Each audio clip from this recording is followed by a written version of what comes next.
Moroi shamwari dzangu. Welcome kunguva yerubatsiro TV. Nzvimbo yako inokupa kunyaradzwa, rubatsiro uye hope.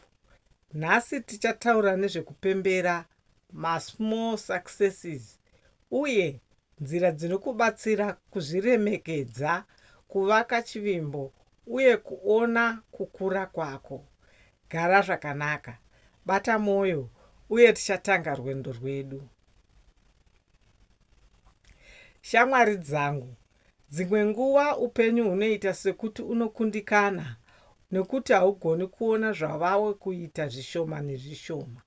Unonzwa kusuruvara, kushaya motivation uye kusaziva kuti uri kukura. Nhasi tichadzidza nzira 5 dzekudzidza kupemberera small successes kuitira kuti mwoyo wako uwedzere simba. Recognize the small steps.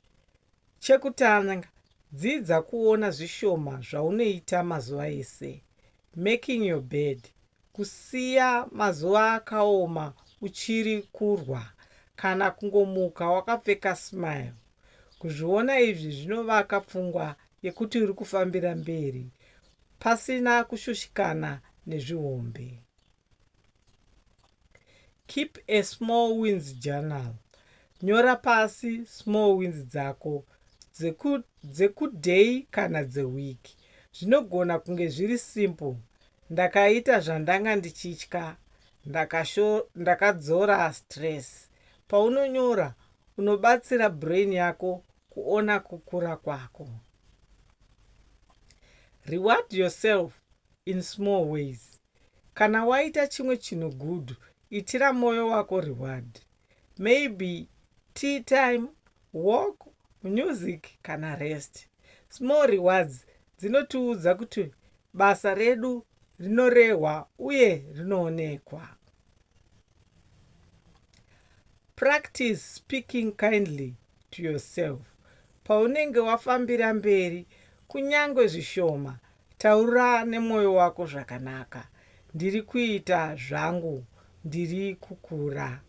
Izvi zvinodzora harsh criticism uye zvinokubatsira kuona value yako.